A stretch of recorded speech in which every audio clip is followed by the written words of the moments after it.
आइल बा, देखा कितना मोटा आइल बा। हाँ भैया हेडिंग लाइन बढ़िया डालिएगा, ठीक है।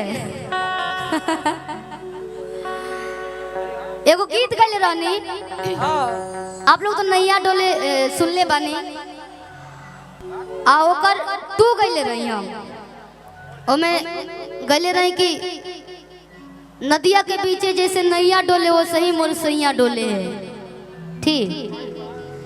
लेकिन ओकर टू कौन भी गाना एगो हिट हो जाला त आदमी ओकर दूसरा वर्जन गावेला, त गइले रहनी एगो गाना। हाँ कि बाहर निकलल बेटो तो गोट हो गइले, अरे पहिले रहले काजू अखरोट हो गइले।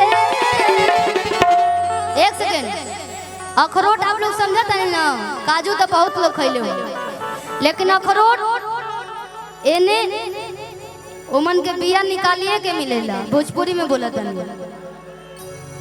ओकर ओरिजिनल जौन होला भैया बड़ा बहुत टाइट होला और गोल गोल रहेला भैया, सीधे कश्मीर में मिलेला ओइ जा। एने लोग ओकरा के फोड़ के ओकर बिया खाली पैक करके बेचेला। तो वही तरह उनका राजा जी भइल बने कैसे कि पहिले रहले काजू अरे अखरोट हो गइले, अब तो कि नैयो ना डोले सैयो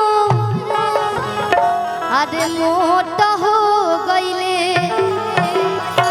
कि बाहर निकलल बेटो तो मोट हो गइले।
बड़ा परेशान बड़ी कहा तरीके से कि डोले ना पलाई ना पलंग, हरे रामा हो रामा। एगो समस्या रही तब न कि सुतलो ना बने उनका संग, हरे रामा हो रामा।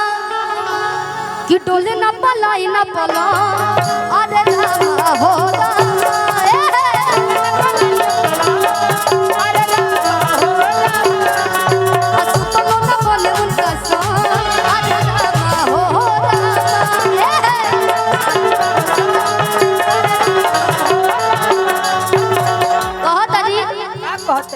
करी कमन हम पैया हो,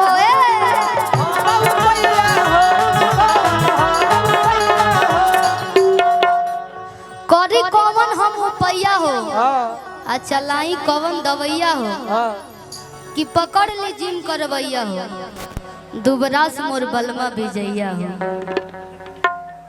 अभी ढेर मोट होखलो गुनाह बा, ढेर पातर रहलो गुनाह बा भैया। मीडियम रहो। मीडियम में ओकरा खातिर ढेर लोग मोटो हो जाता, तुरंत जिम ज्वाइन कर लेता। हाँ जौन पहले मेहनत कुदारी लोग चला के करत रहला, आजकल वे मेहनत आदमी जिम में करता। कि डोले ना पलाई ना पलो अरे रामा हो रामा,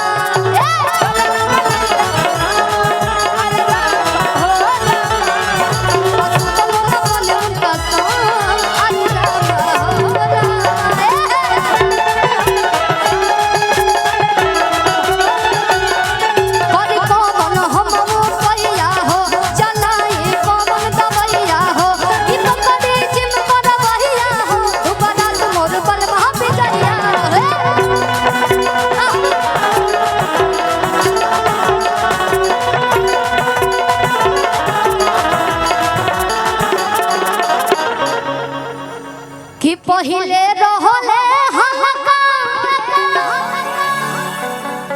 अरे अब चकरोट हो गइले ए माई रे। कि पहिले रहले